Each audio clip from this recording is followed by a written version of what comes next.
The morning Daniel Walker left, he didn't just walk out on his wife, he tried to bury her future with the dust behind his truck. Emily Carter stood frozen on the front porch of Hopewell Ranch, watching his pickup roll down the dirt road until the rising dust swallowed it whole. 15 years of marriage disappeared with him piece by piece into the pale morning light. She did not run after him. She did not scream. She simply stood there, one hand gripping the porch rail, trying to understand how a life could fall apart so quietly. Daniel had packed more than clothes. He took the ranch manager, the bookkeeper, the foreman, the trusted buyers, and every person he believed kept the place alive. To Emily, he left the land, a few tired ranch hands, and a loyal cook named Martha. By sunset, the whole town was talking. She won't last 6 months. She'll sell before the first harvest.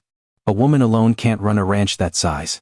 Some even said Daniel had been generous to leave Hopewell in her name because sooner or later Emily would hand the keys to someone who actually knew what he was doing. But pride has a way of speaking too soon. And years later, when Daniel crossed that same gate again, it would not be for love or regret or forgiveness. He would return because he had no other choice, and only then would he understand that the woman he left behind was never the weak one. For a moment, Emily Carter thought the worst thing Daniel had taken from her was love. Then she saw the truth parked beside his truck. One by one, they stood near the gate with their bags in hand, the ranch manager who knew every contract, the bookkeeper who understood every bill, the foreman who gave orders before sunrise, the veterinarian who knew the herd better than anyone, and the buyers Daniel trusted with every deal. Men who had sat at her table drunk her coffee, smiled at her kindness, and called her ma'am with respect for 15 years.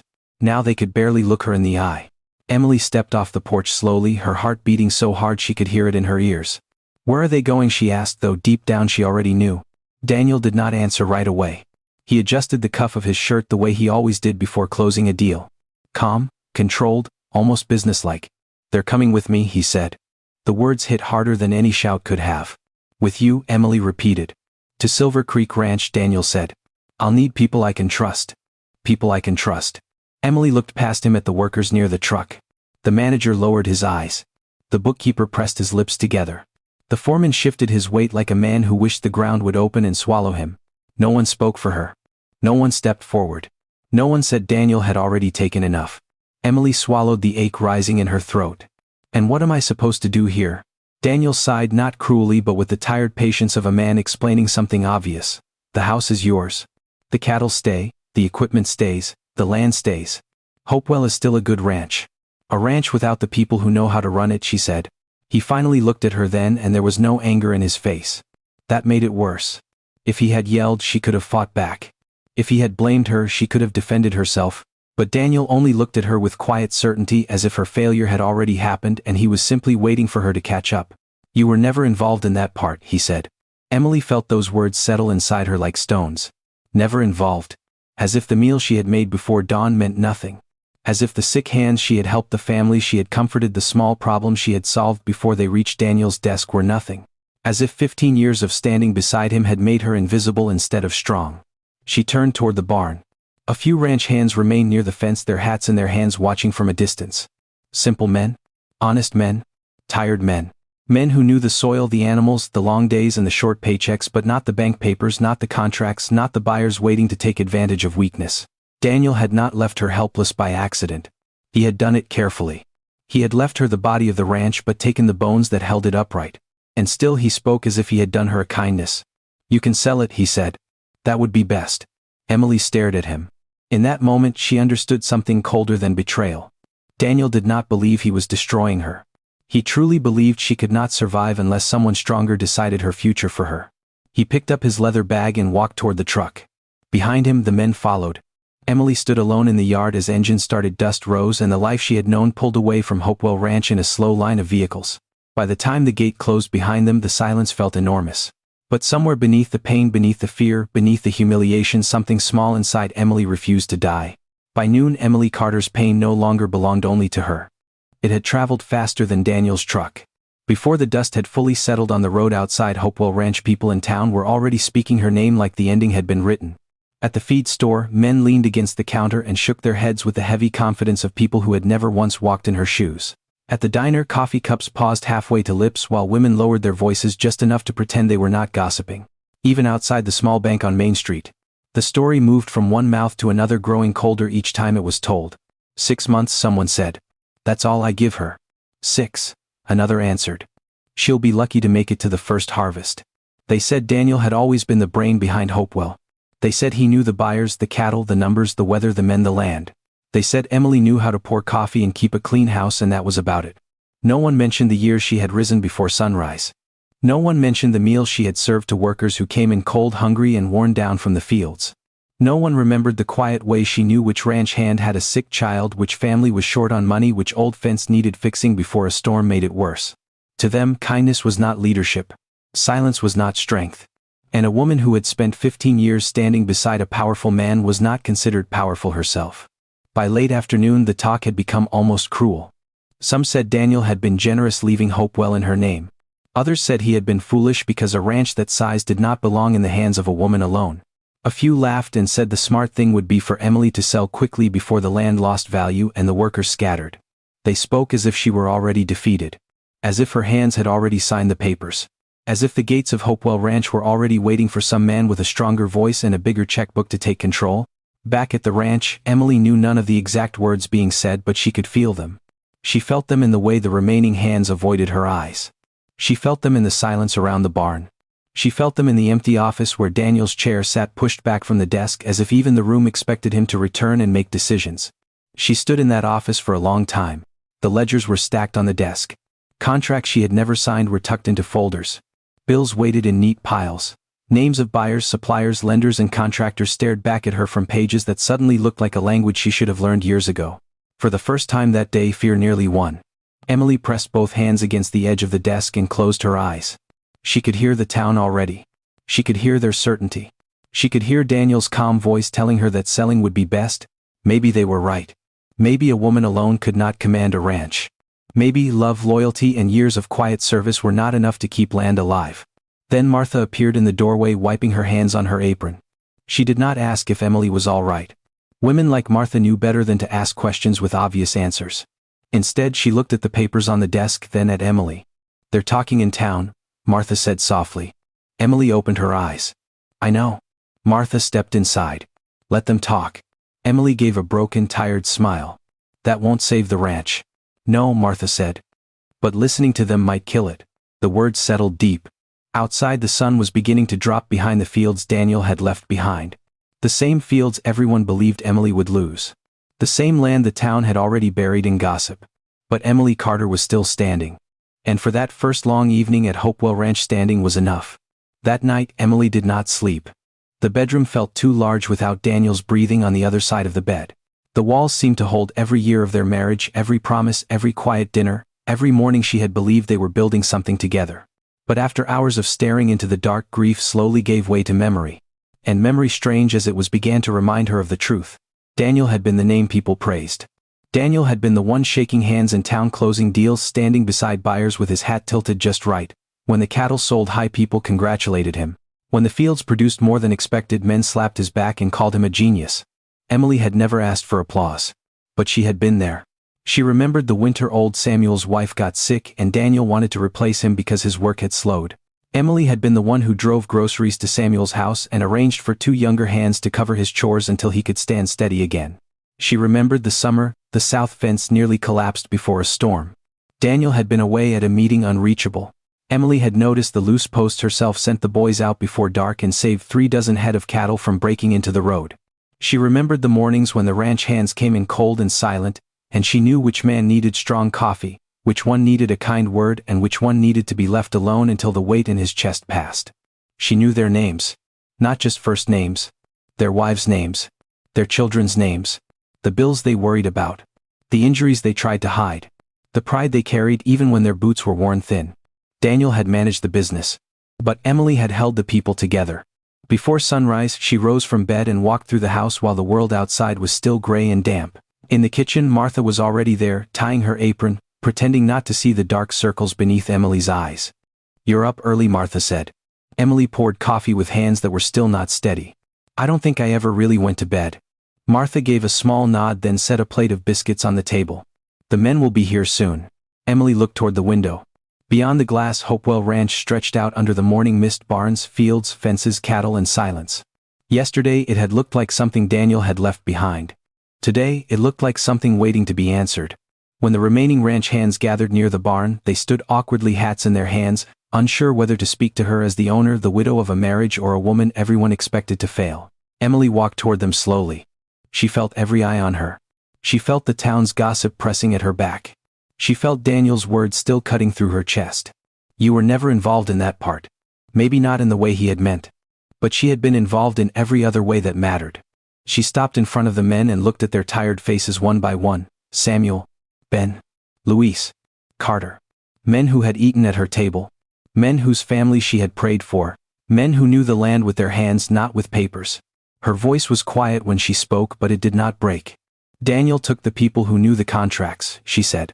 But he did not take the people who know this ranch. The men looked up. For the first time since Daniel left, something shifted in the air. Emily was still afraid. She still did not know how to read every ledger or negotiate every deal. But as she stood before the people who had remained, she understood one thing clearly. Hopewell had not lost its heart. Because its heart had been standing in silence all along. After the men drifted back toward the barns, Emily remained standing in the yard, trying to hold on to the courage she had just shown them. But courage she was beginning to understand could be loud in front of others and still tremble in private. By late afternoon, the strength in her legs was gone. She returned to the kitchen, sat at the old wooden table, and stared at the cup of coffee Martha had placed before her. The coffee had gone cold. So had the room. Everything felt too still, as if the house itself was waiting for Daniel's voice to come through the door and tell everyone what to do next. Martha stood by the stove for a while, pretending to fold towels that had already been folded twice. Finally she turned. You need to eat something, she said.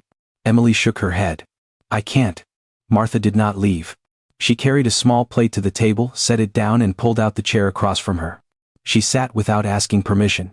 That was Martha's way. She had served that family for over 20 years, and there were moments when love no longer needed an invitation. Emily looked at her with tired eyes. Do you think they're right? Who? The people in town.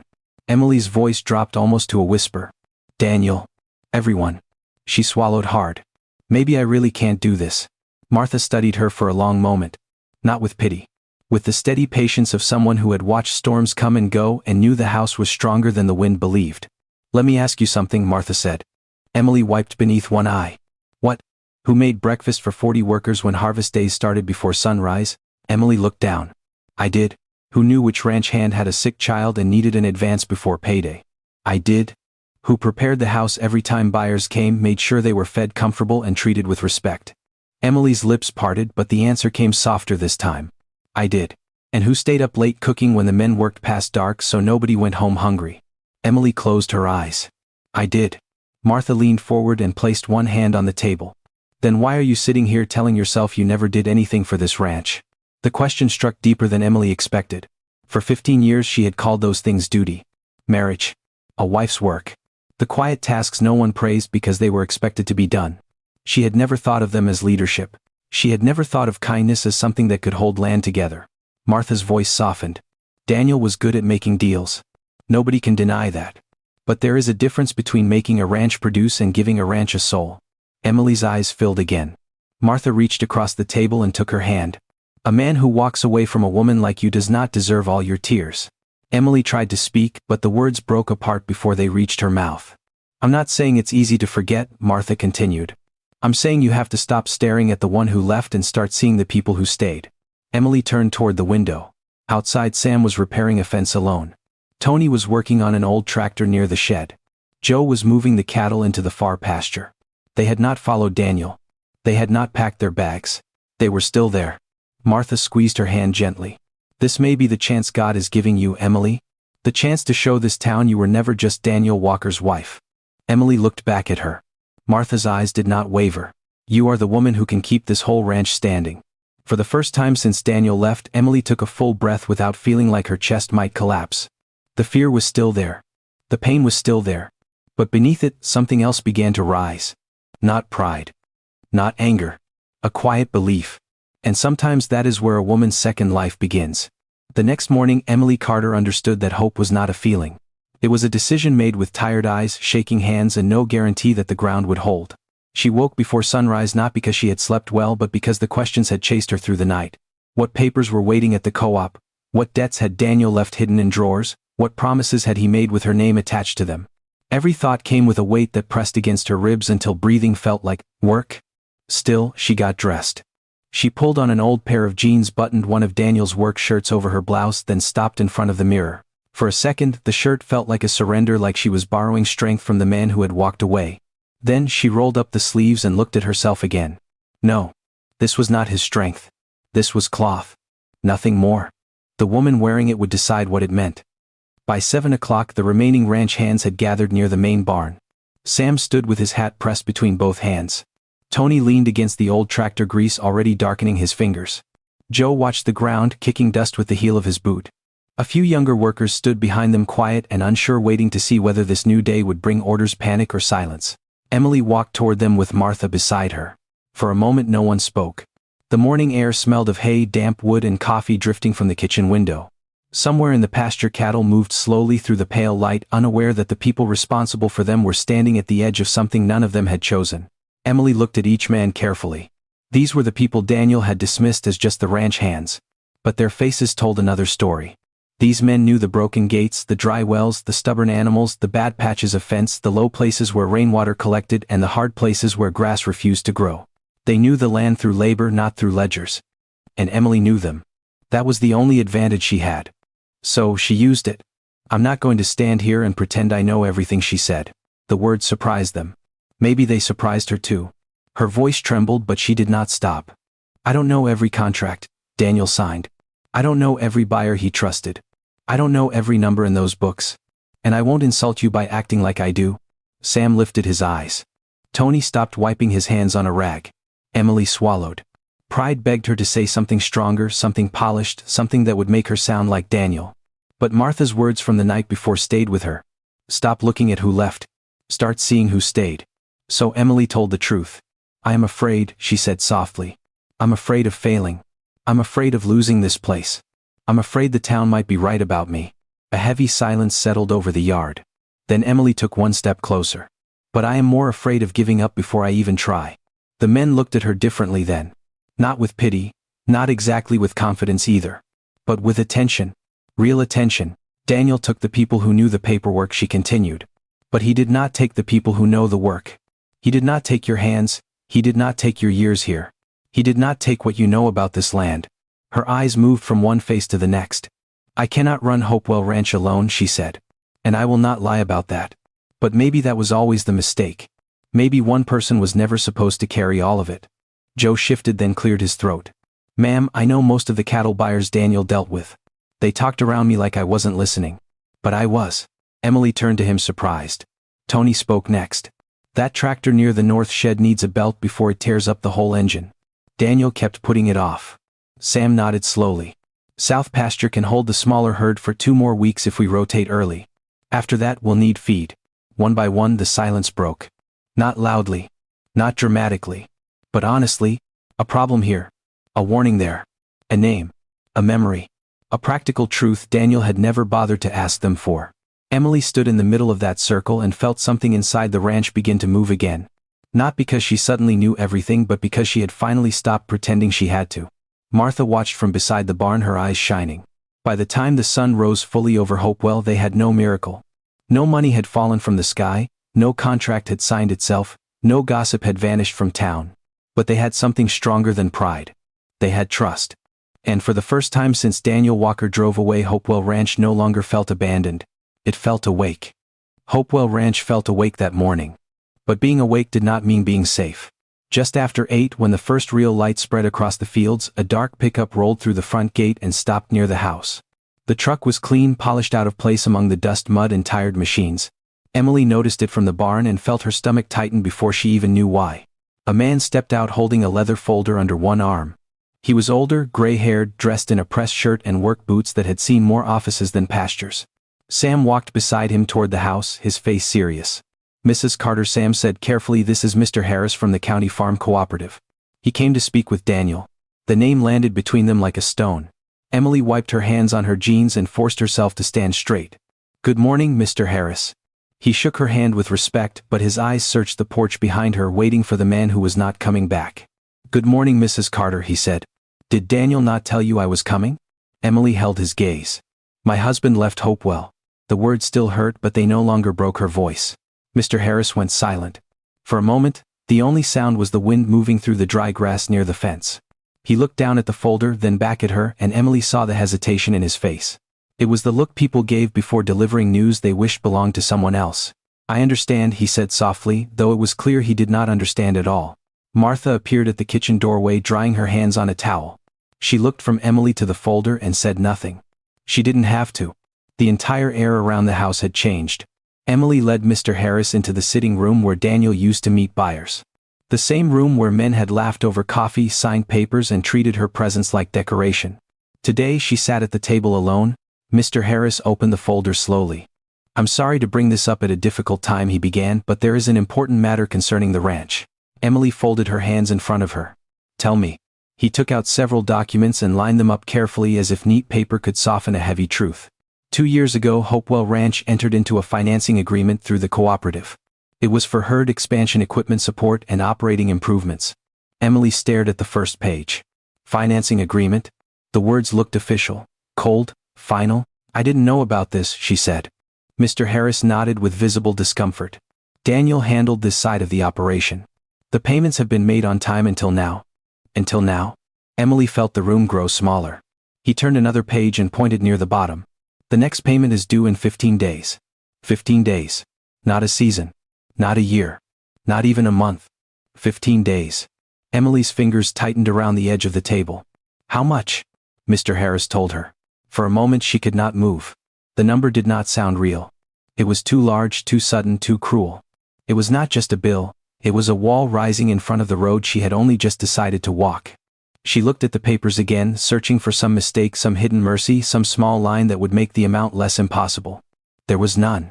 Mr. Harris saw the color drain from her face. "I thought you needed to know immediately," he said. "The cooperative has always tried to work with this ranch. Daniel had a good history with us." Emily heard what he did not say. Daniel had a history. She had a deadline. Before leaving, Mr. Harris paused at the door. "Mrs. Carter," he said gently, "please don't let this become past due. Once that happens, there are procedures we have to follow. Contract is contract." Then he was gone. Emily stood in the quiet room with the papers in her hands, unable to speak. It felt as if Daniel had taken every answer with him and left only questions behind. Martha came in slowly. "How bad?" she asked. Emily looked up, and for the first time that day fear showed plainly on her face. "Bad enough," she whispered. By afternoon, Emily had gathered Sam, Tony, Joe, and the others inside the old equipment shed. She placed the documents on the work table where everyone could see them. "I need to be honest with you," she said. No one moved. "I found out today that there is a large loan payment due in 15 days. I did not know about it. I was never part of that side of the business." Her voice shook, but she did not hide it. "And I won't lie to you. I'm scared." The men exchanged worried looks. Then Sam took off his hat and held it against his chest. "Ma'am," he said quietly, "we're scared too." A small tired smile touched Emily's face. "At least we're honest." For the first time that day, someone let out a soft laugh. Not because anything was funny, but because truth had opened a window in a room full of fear. Emily placed her hand on the papers. "From now on, no problem on this ranch gets hidden from the people who work here. If Hopewell survives, we survive together. If it falls, we face that together too." The shed went silent again. But this time it was not the silence of defeat. It was the silence of people deciding whether to believe. And one by one they stayed. Emily Carter did not leave those loan papers hidden in a drawer. That alone made the men look at her differently. Daniel had always kept the numbers behind a closed door. He believed information belonged to the person in charge, and for years the workers accepted that as the natural order of things. They were told what to do, where to go, which cattle to move, which fence to mend, which field to clear. They worked hard, went home tired, and never asked what was written in the contracts stacked inside the ranch office. But Emily was not Daniel. And maybe she thought that was the first thing she had to stop apologizing for. The next morning, she carried the ledgers, unpaid bills, buyer lists, and the cooperative papers into the equipment shed. Martha followed behind her with coffee biscuits and a face that said she had already decided this meeting mattered. Sam, Tony, Joe, and the rest of the men gathered slowly, wiping dirt from their hands, taking off their hats, standing around the long work table where tools usually lay scattered. Emily placed every paper in front of them. No locked drawer. No secret file. No pretending.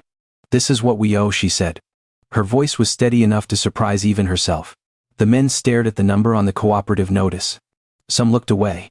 Others let out quiet breaths through their noses, the way men do when fear arrives and pride tells them not to show it. Emily let them see it all. "The payment is due in 15 days, she continued. "I don't have a miracle. I don't have Daniel's contacts. I don't have an administrator sitting in an office telling me what move to make. She looked at them one by one. But I have you. No one spoke. Outside, a hammer clanged somewhere near the barn, then fell silent.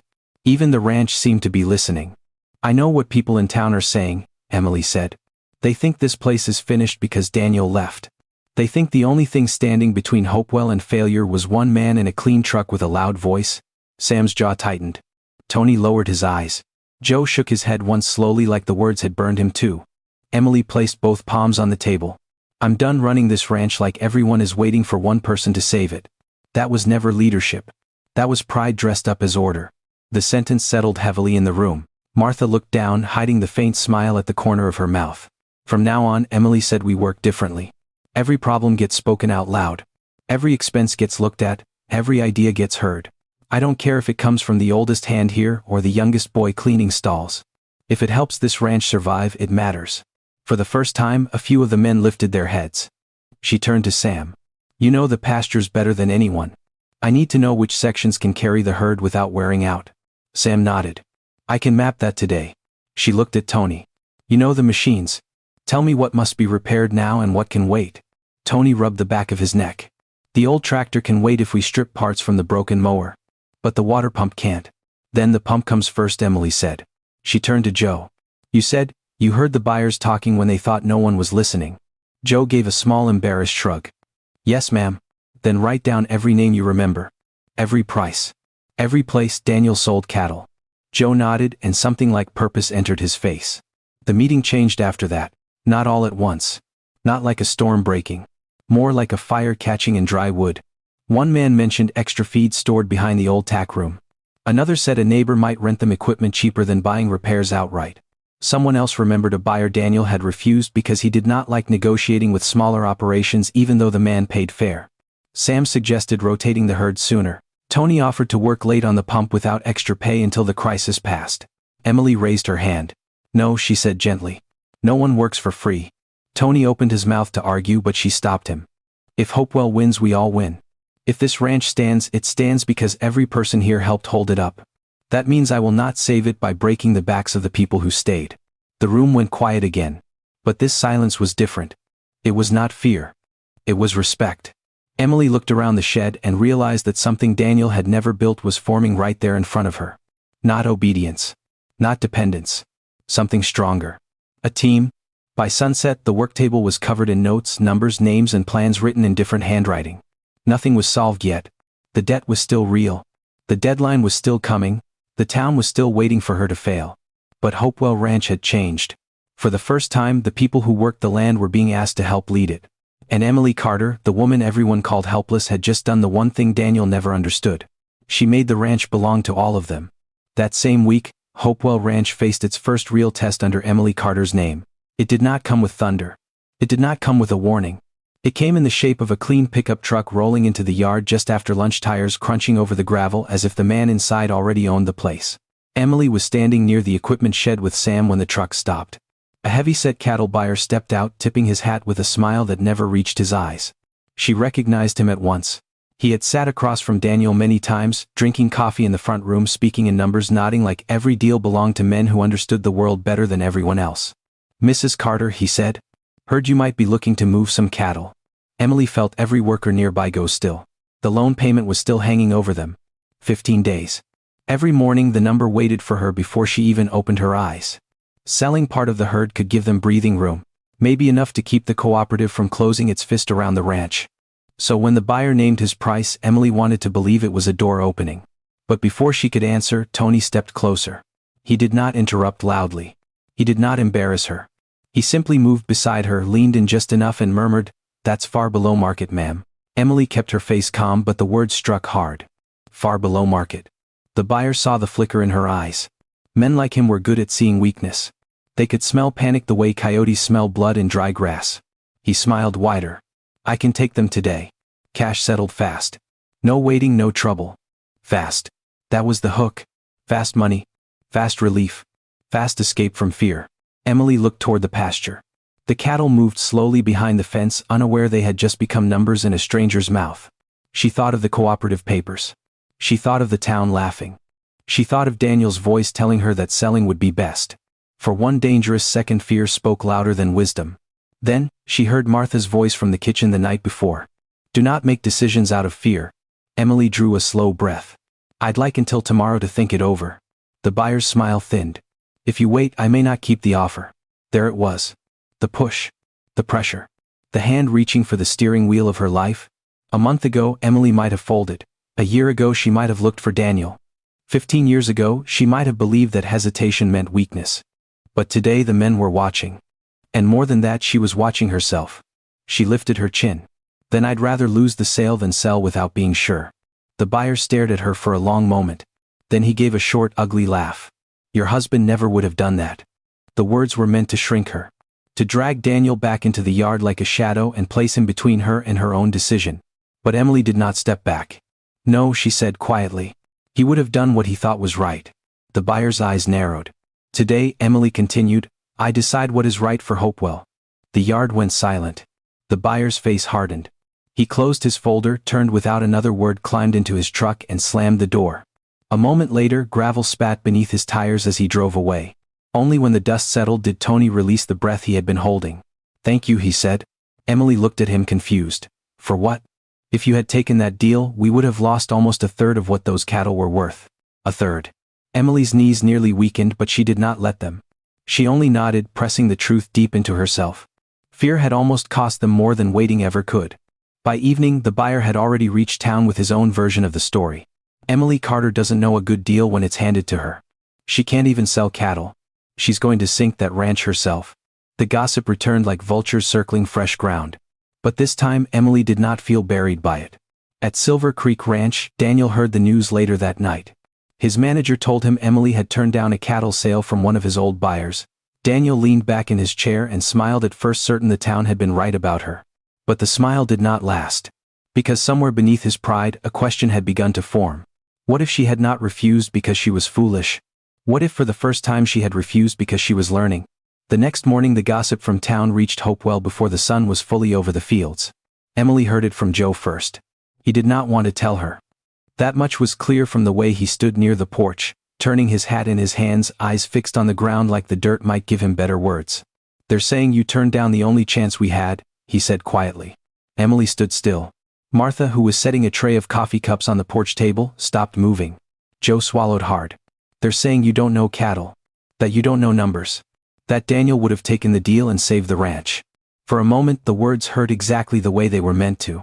Not because Emily believed them. Because a small, tired part of her still feared they might be true.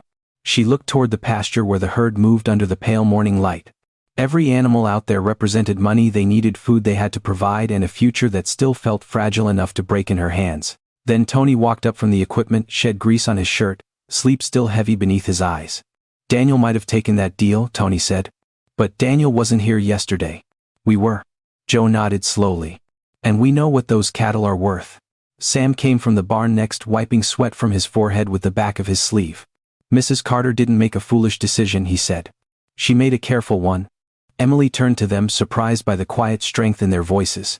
Only a few days earlier these same men had stood in the yard looking lost, wondering whether their jobs would vanish with Daniel's dust.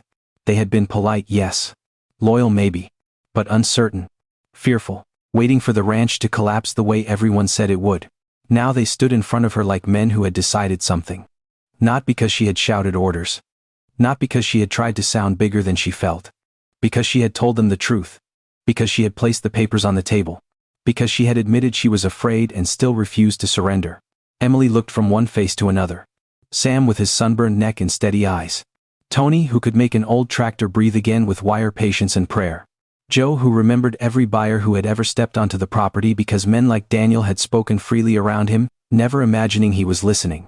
They were not just ranch hands. They were Hopewell. I won't pretend yesterday didn't scare me, Emily said. It did. Turning that truck away felt like standing on the edge of a cliff. Tony gave a small smile.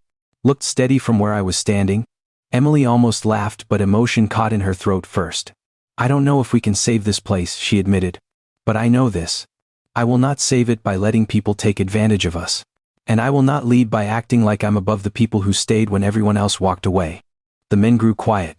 Emily stepped down from the porch and stood among them, not above them. If we find a buyer, we find one together. If we cut costs, we decide together. If we have to work longer days, I'll be out there with you. Not watching from the porch. Not hiding in the office. With you?" Martha's eyes softened from the doorway. Sam put his hat back on. "Then we'd better start today." "What do you need?" Emily asked. "A list of fair buyers," Joe said. "An honest count of the strongest cattle," Sam added. "And that water pump fixed before it ruins our whole week," Tony said. Emily nodded. "Then that's what we do." No speech followed. No music rose from the sky. No miracle came riding through the gate. The miracle was smaller than that. It was in the way the men went back to work with straighter backs. It was in the way Tony called out to Joe like a partner instead of just another hand. It was in the way Sam paused by Emily and said, "We'll get through today, ma'am. Tomorrow can wait its turn." For the first time, Emily understood that trust did not arrive all at once. It was built in small moments. A truth spoken. A fear shared. A bad deal refused. A woman standing beside her people instead of above them. By sundown, Hopewell Ranch still owed money. The deadline was still coming. The town was still waiting for failure. But inside those fences, something had changed. The workers no longer looked at Emily Carter like the woman Daniel Walker had left behind. They looked at her like the woman they were willing to follow. For 3 days after that, Hopewell Ranch moved with a kind of nervous purpose. Men repaired what they could. Joe called buyers from an old list written on the back of feed receipts. Tony fought with the water pump until it coughed, rattled, and finally began to pull again. Sam walked the pastures with a notebook in one hand and a pencil tucked behind his ear, marking which fields still had grass enough to carry cattle and which ones needed rest before they were ruined completely. Emily worked beside them. Not from the porch. Not from the office. Beside them. She carried fence posts until her palms blistered. She helped Martha pack lunches in brown paper sacks before sunrise. She rode with Sam in the old ranch truck, learning the land the way Daniel had never taught her, by looking at the grass, touching the dirt, watching where the animals gathered when the sun stood too high in the sky. And then the rain stopped. At first, no one said much about it. A few clear days were normal. A dry spell came every year. The sky over Hopewell turned a hard, beautiful blue, so wide and bright it almost looked kind. But the old ranchers knew better. Sometimes a sky that stayed pretty too long was not a blessing. It was a warning.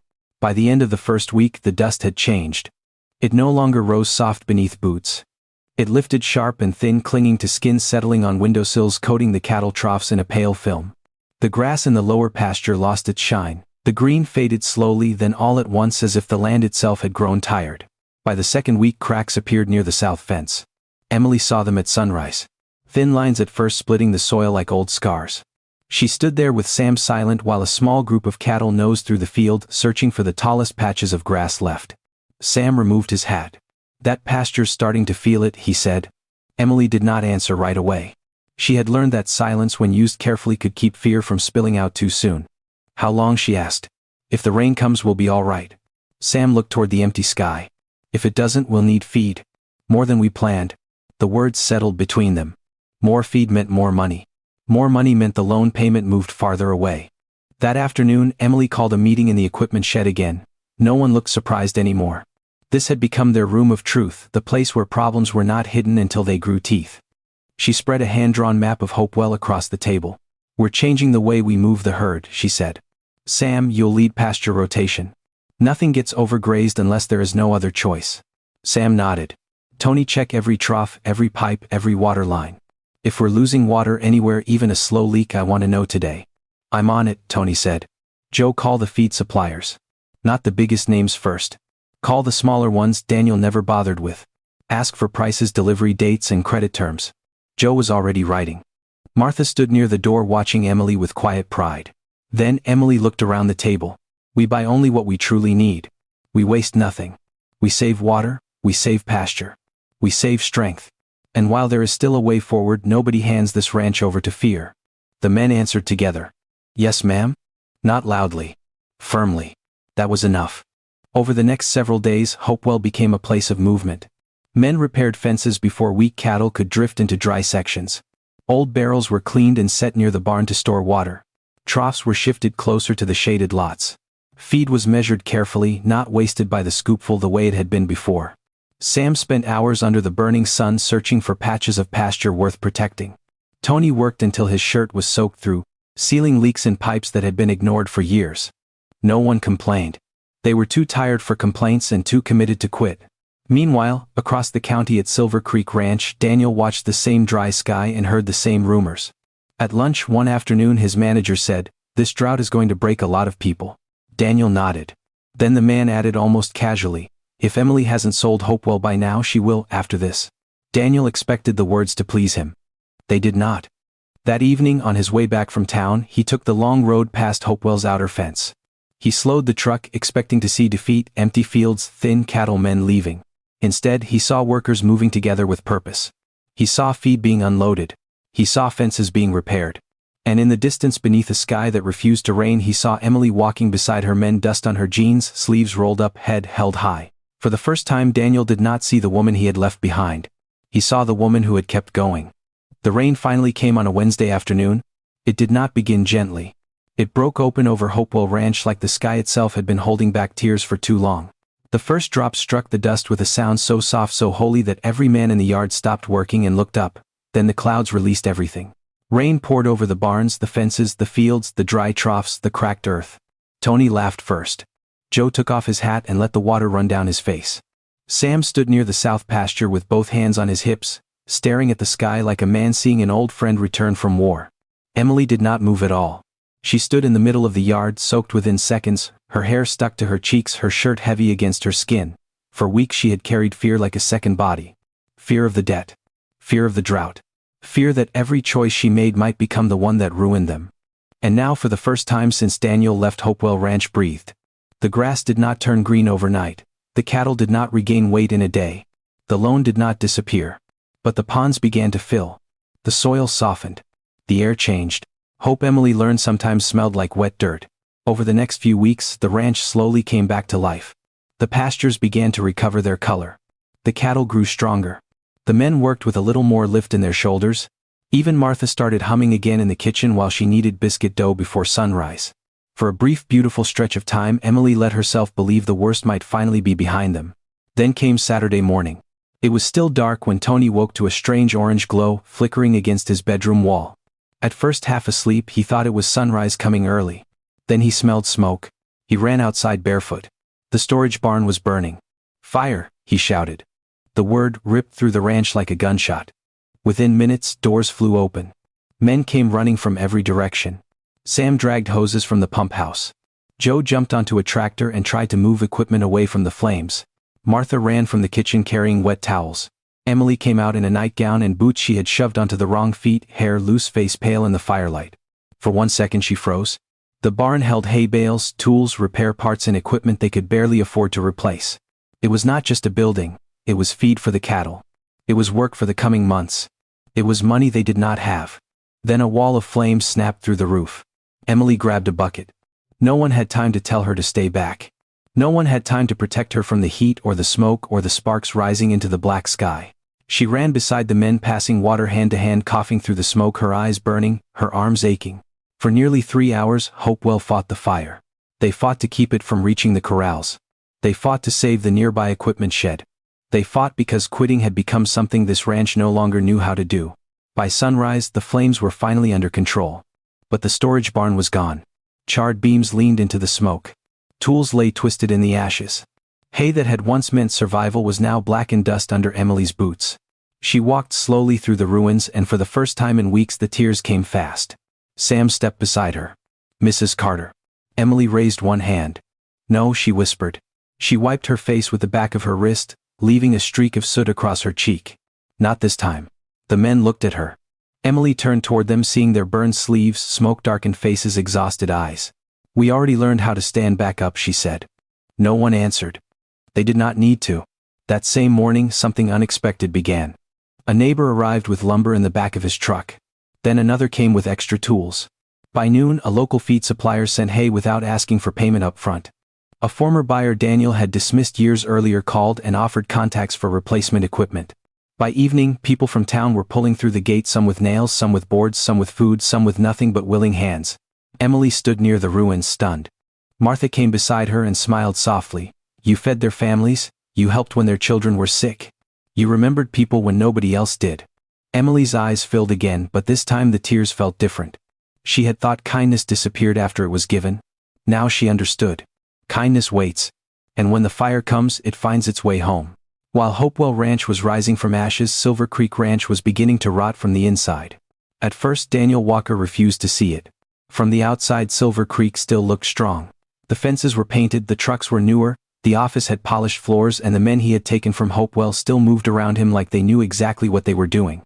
On paper Daniel had brought the best people with him. The manager, the bookkeeper, the foreman, the trusted buyers. Every person he once believed made a ranch successful. But something was missing. He could not name it at first. It showed up in small ways. Workers finished their shifts and left without looking back. No one stayed late unless they were ordered to. Problems were reported only after they had become expensive. A sick calf went unnoticed for 2 days because everyone assumed someone else was watching. A broken gate stayed open through the night because the man who saw it said it was not his job. Silver Creek had staff. Hopewell had people. That difference began to cost Daniel more than pride. One buyer canceled a meeting after Daniel pushed too hard on price. Another delayed payment knowing Daniel needed the cash. The foreman complained that the men were careless. The manager blamed the weather, the bookkeeper said the numbers would recover after the next sale. Everyone had an explanation but nobody had loyalty. Daniel sat alone in his office late one evening staring at a stack of reports that did not say what he wanted them to say. For years, numbers had made him feel safe. Numbers did not cry. Numbers did not ask why you left. Numbers did not look at you from a porch with a broken heart and still somehow make you feel smaller than the truth. But now even the numbers had turned against him. Across the county, Emily Carter was facing the same hard world with fewer resources, fewer experts, and far more scars. Yet Hopewell was alive in a way Silver Creek was not. After the fire, neighbors kept coming. Some brought lumber. Some brought tools. Some brought food for the workers. One old man drove up with a trailer full of hay and told Emily she could pay when she was able. A woman from town arrived with sandwiches and said almost shyly that Emily had once helped her daughter when nobody else knew they were struggling. Every kindness Emily had given quietly over 15 years seemed to find its way back through that gate. The workers saw it. Sam saw it when a supplier agreed to wait on payment because Emily had never treated him like a servant. Tony saw it when 2 mechanics came on Sunday after church to help rebuild the pump system.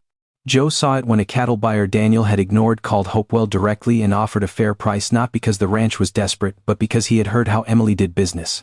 Slowly, Hopewell became more than a ranch fighting to survive. It became a place people wanted to see win. Emily still worked until her body ached. She still woke before dawn with the loan deadline pressing against her chest. She still stood in the office some nights staring at bills and wondering how much longer courage could keep a place standing. But she no longer stood alone.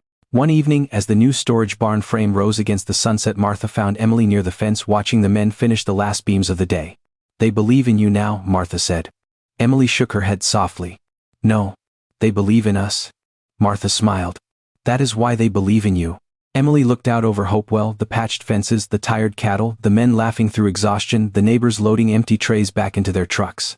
The ranch was not perfect. It was not safe. It was not free from danger. But it had a heartbeat. And miles away, Daniel sat inside a beautiful office on a ranch that suddenly felt cold, beginning to understand that the strongest foundation of a farm had never been contracts, machines, or money. It had been the woman he walked away from. Daniel Walker did not return to Hopewell Ranch because his heart had changed overnight. He returned because Silver Creek had left him no other choice.